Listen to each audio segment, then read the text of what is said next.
കോൺഗ്രസിന് കഴക്കൂട്ടം മണ്ഡലത്തിൽ ഒരു യാതൊരു തരത്തിലുമുള്ള റിവൈവലിനുള്ള സാധ്യതയില്ല. ഒന്നുകിൽ കടകംപള്ളി സുരേന്ദ്രൻ വൻ ഭൂരിപക്ഷത്തിൽ ജയിക്കണം. അപ്പം അത് കേരളത്തിലെ ഏതെങ്കിലും രാഷ്ട്രീയ നിരീക്ഷകർ അത് പറയാൻ തോന്നില്ല. കാരണം ശബരിമലയുമായി ബന്ധപ്പെട്ട വിഷയങ്ങളിൽ അദ്ദേഹം അറസ്റ്റ് ചെയ്യപ്പെടും എന്നുള്ള സാഹചര്യം ഉണ്ടാകും.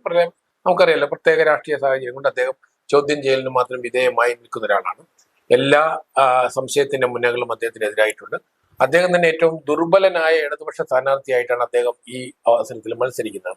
അപ്പൊ BJP ഭാഗത്ത് അങ്ങനെയല്ല, വളരെ ക്രിയാത്മകമായ, അല്ലെങ്കിൽ നരേന്ദ്രമോദി സർക്കാരിന്റെ കീഴിൽ ഏറ്റവും മനോഹരമായിട്ടൊരു വിദേശകാര്യ, വിശേഷിച്ച് നമ്മുടെ NRI വിദേശ മലയാളികളോട് ചോദിച്ചു കഴിഞ്ഞാൽ ശ്രീ മുരളീധരന്റെ റോളും അദ്ദേഹം മണ്ഡലത്തിൽ കഴിഞ്ഞാൽ അദ്ദേഹത്തിന്റെ പ്രവർത്തനം, ആ തരത്തിൽ അദ്ദേഹം വെള്ളത്തിന്റെ കാര്യക്ഷമത തെളിയിച്ച മന്ത്രിയായി തെളിയിച്ച ഒരാള് അദ്ദേഹം. അതുപോലെ തന്നെയാണ് കഴക്കൂട്ടത്ത് കഴിഞ്ഞ 5 വർഷമായിട്ട് ആ മണ്ഡലത്തിലെ വോട്ടറാണ്.